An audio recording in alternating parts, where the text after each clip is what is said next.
Muy buen día, mi nombre es Carlos Ortiz y tengo el gusto de presentarles nuestro trabajo titulado Métricas de superficie, estandarizando variables de paisaje para el estudio de la conectividad ecológica y su monitoreo.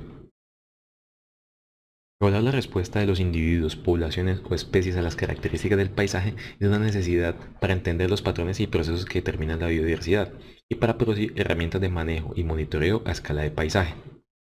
Esta evaluación es especialmente necesaria para obtener las matrices de resistencia o costo, paso fundamental en todo el proceso de modelación de la conectividad ecológica. Parte de esta evaluación depende del modelo que se escoja para representar el paisaje. Los modelos de paisaje actualmente se pueden agrupar de manera general en dos tipos.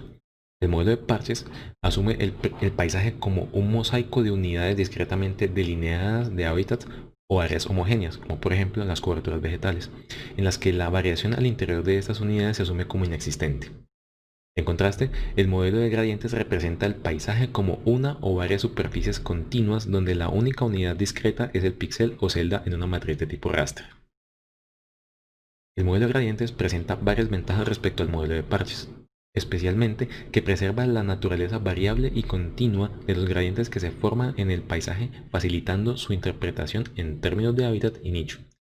En comparación con el modelo de parches, el modelo de gradientes requiere mayor experticia en la adquisición, manejo y almacenamiento de la información espacialmente explícita, aspectos en los que se ha avanzado mucho en los últimos años con la creciente disponibilidad de información de sensores remotos y el auge de herramientas de acceso libre como QGIS y Google Earth Engine. La mayor desventaja actualmente se reduce a la poco intuitivas que pueden resultar algunas métricas, básicamente por su poco uso. Teniendo en cuenta este último punto, nuestros objetivos fueron obtener métricas de superficie que representen eficazmente la cobertura vegetal del suelo y evaluar su desempeño en términos de información aportada e interpretación ecológica. Para ello, escogimos una región ubicada en el costado oriental de la cordillera central de Colombia, en el occidente del departamento de Antioquia, una de las regiones con mayor presión de degradación y deforestación del país. Caracterizamos espectralmente esta región a partir de un mosaico de escenas Sentinel-2 utilizando Google Earth Engine como base para la obtención de las métricas de paisaje para ambos modelos. Seleccionamos 8 especies de aves para poner a prueba la capacidad de las métricas de paisaje de arrojar información relevante sobre la ecología de estas a partir de modelos de ocupación dinámica.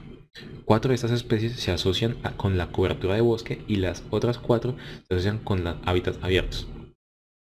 Para obtener las historias de detección necesarias para ajustar dichos modelos, se realizó un muestreo de 70 puntos de observación con 8 repeticiones entre los años 2014 y 2015. Con la información satelital obtuvimos los mapas base para derivar métricas de paisaje bajo el modelo de parche y el modelo de gradientes. Para el modelo de parche se realizó una clasificación supervisada de coberturas vegetales.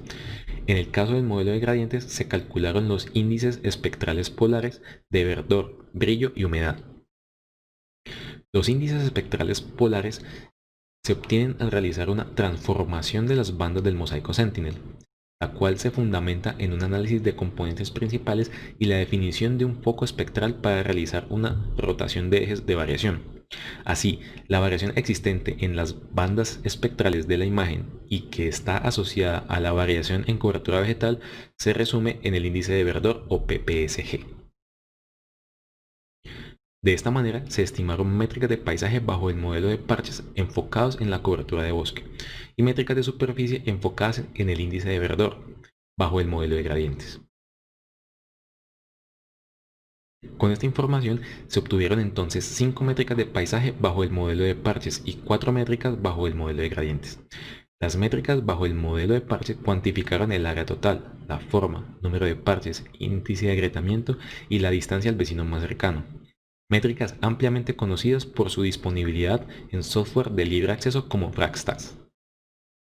Las métricas bajo el modelo de superficie cuantifican la variabilidad, asimetría y curtosis en la distribución de los valores de verdor. Esos últimos indican el grado de dominancia de los valores de verdor o cobertura vegetal en este caso, y la relación área-superficie que indica presencia y magnitud de zonas de alto contraste o bordes. Todas las métricas se estimaron empleando rutinas de ventanas móviles circulares centradas en los 70 puntos de muestreo de aves. o radios de 70, 130, 270 y 8100 metros. Finalmente se utilizaron las historias de detección de cada una de las especies de aves para construir modelos de ocupación dinámica con ambos conjuntos de métricas de paisaje. Se ajustaron modelos con todas las combinaciones posibles de covariables de ocupación y detección para cada especie y conjunto de métricas. Y luego se determinó el modelo más informativo o plausible a partir del criterio de información de Akaike y el factor de inflación de varianza. Para las especies de bosque, los modelos ajustados con métricas de parche resultaron poco informativos. La mayoría no produjo modelos más plausibles que el modelo nulo. En contraste, los modelos ajustados con los índices espectrales polares y las métricas de superficie proveyeron más información interpretable en términos de ecología de las especies. Todas las especies asociadas a bosques respondieron a la variabilidad y dominancia en la cobertura vegetal. Por ejemplo, Formicarius nalis presenta preferencia de uso hacia hábitat con baja variabilidad en la cobertura vegetal. Oncostoma olivaceum se asoció con hábitats dominados por cobertura de bosque o vegetación secundaria. Macropterus regulus se asoció directamente a zonas con baja variabilidad en la cobertura de bosque. Y Cercomacroides tiranina se asocia a zonas de bajo contraste en la cobertura vegetal, es decir, evita bordes. En cuanto a las especies de hábitat abiertos, encontramos un panorama similar. Solo dos especies obtuvieron modelos informativos, Hordalis colombiana y Pteranus melancolicus, que se asocian con hábitats fragmentados y abiertos. Nuevamente, usando covariables de superficie se obtuvieron modelos informativos para todas las especies. En este caso, las especies responden positivamente a la presencia de zonas con bordes, pastos o pastos arbolados, así como a la alta variabilidad en la cobertura vegetal típica de áreas altamente fragmentadas. Hortalis columbiana, Certatus maximus y Pteranus melancolicus, por ejemplo, tienen una preferencia de uso de hábitat hacia zonas de borde de bosques y áreas dominadas por pastos y pastos arbolados.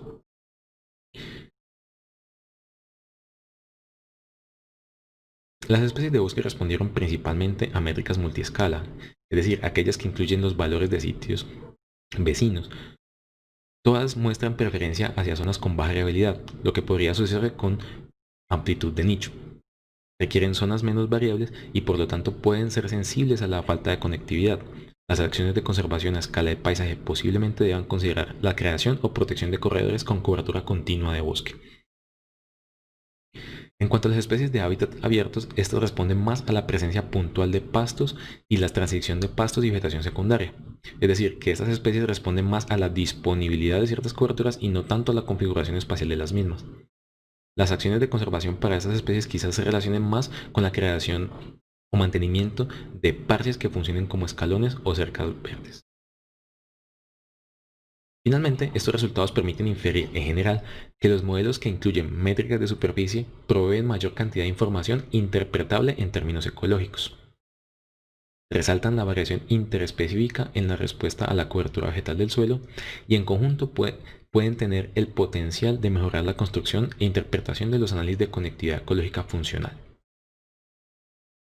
Muchísimas gracias por la atención. Quien les habló, Carlos Ortiz Justi.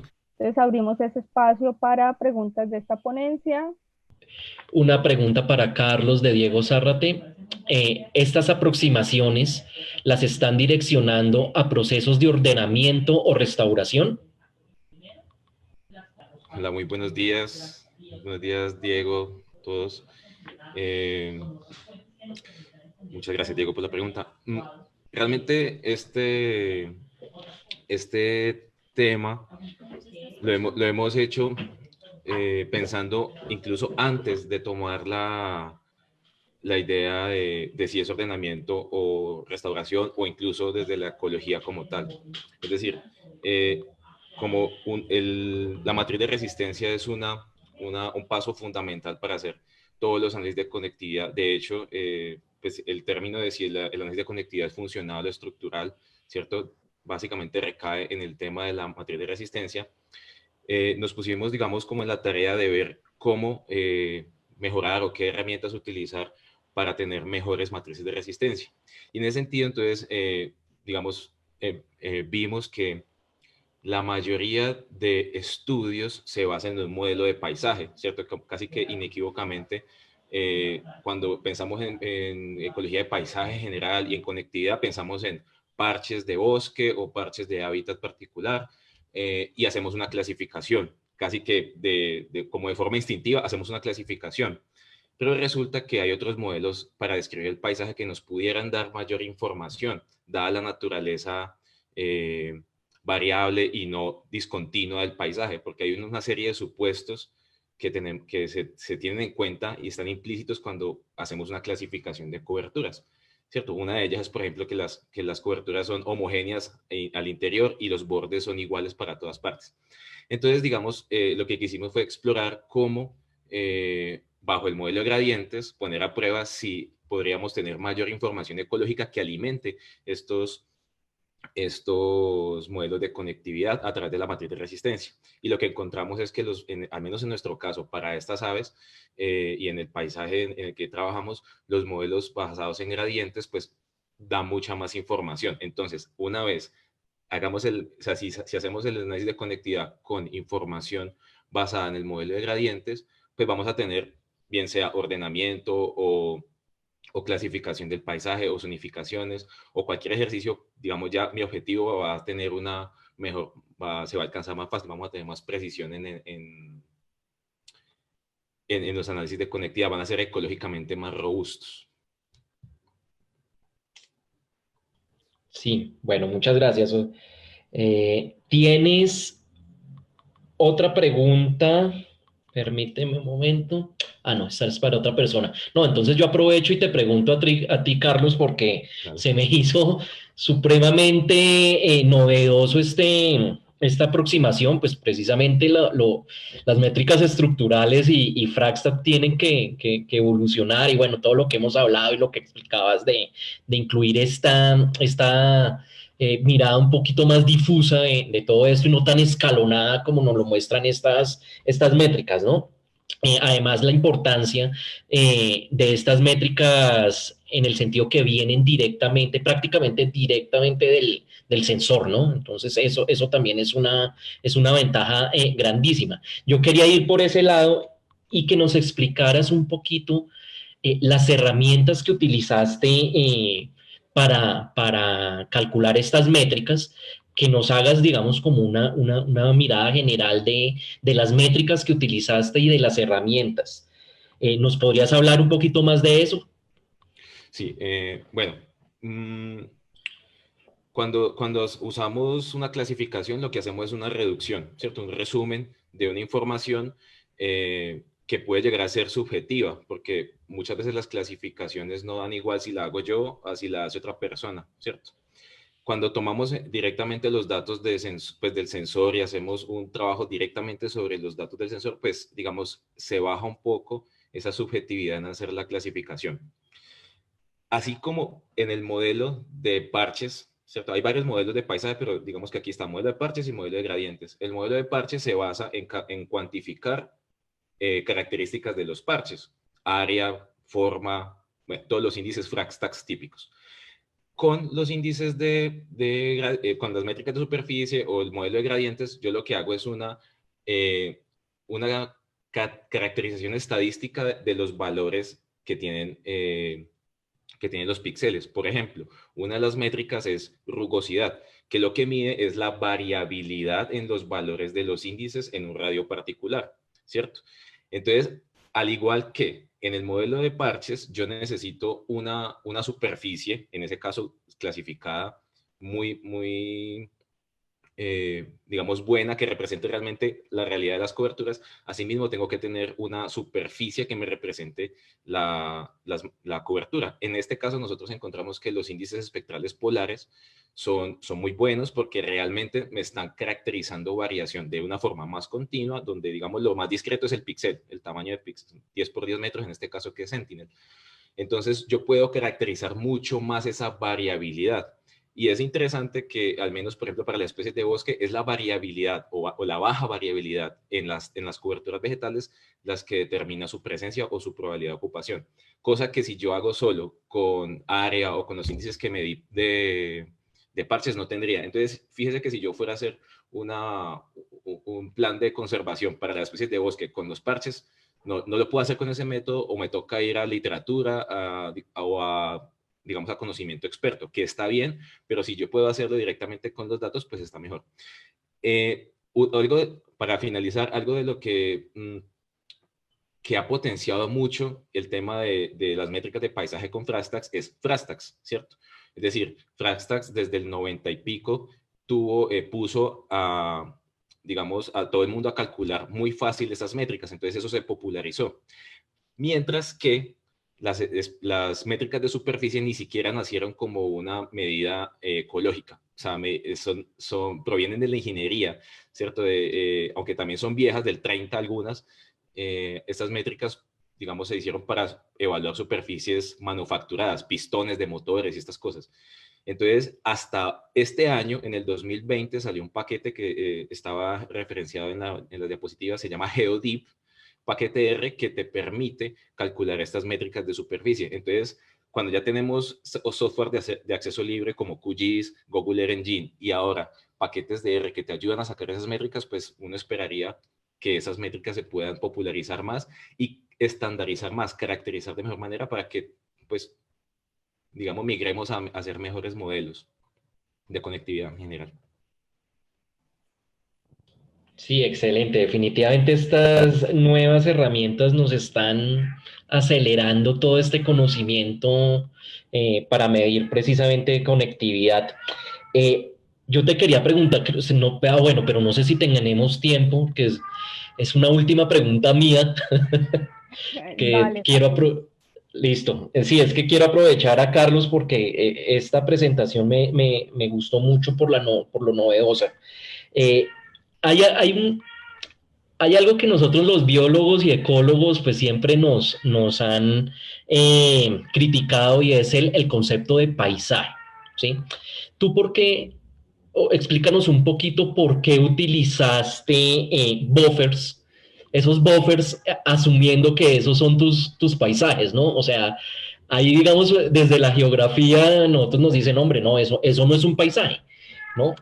Nos dicen un paisaje es un cúmulo de ecosistemas interrelacionados entre sí, un círculo simplemente es una unidad de un área para medir, pero no es un paisaje. ¿Qué nos puedes explicar sobre eso? Bueno, esa pregunta pudiera ser por una discusión muy larga, porque Sí, yo, en lo particular, no me gustan en general las clasificaciones. Y en ecología o en biología, uno de los problemas que tenemos son las clasificaciones. Clasificamos todo lo queremos clasificar y yo personalmente no veo a veces esos límites tan discretos. Por ejemplo, especies, o sea, bueno, en fin, la comunidad, ¿cómo delimitamos una comunidad? ¿Cómo delimitamos un ecosistema? En algunos casos esos límites son más visibles, en otros es supremamente difuso. Bueno, entonces yo siempre trato, o sea, ahora último estoy tratando como de volcarme mucho a ver más este tipo de discontinuidades o más bien continuidades, o sea, en forma de gradientes eh, para poder trabajar. Particularmente esos buffers que hay ahí, lo que están midiendo es una variabilidad en una escala, o sea, no está representando necesariamente un micropaisaje, o al menos no lo veo así, sino que están tratando de caracterizar en el ambiente cercano, ¿cierto? La variación, ¿cierto? Desde ese punto de vista, uno puede, bajo esas ventanas de análisis, caracterizar a diferentes escalas la variación, ¿cierto? De las métricas que esté calculando. Desde el punto de vista de los parches, eso casi que es caracterizar una propiedad de gradientes basada en un modelo de parches. Y en el caso de las métricas de superficie, pues necesariamente como, por ejemplo, están cuantificando variación en el espacio, pues yo tengo que definirle un espacio. Como no sé hasta dónde llega el paisaje o sea, cómo se relacionan en las escalas cada especie, entonces lo que intento hacer es o lo que se intenta hacer más bien, es una aproximación multiescalar, digamos. Lo correcto, si ya uno quiere irse más estricto, es definir la escala del efecto que llaman, ¿no? O utilizar estas funciones de decaimiento de los efectos, que eso ya empieza a complicar un poco más la cosa, pero eso es lo que yo haría al menos, pues, o intentaría hacer. bueno, muchas gracias, Carlos. Muchas gracias a Felicitaciones. ustedes. Aquí feliz de estar en Eh, este simposio. gracias, Muchas gracias. gracias.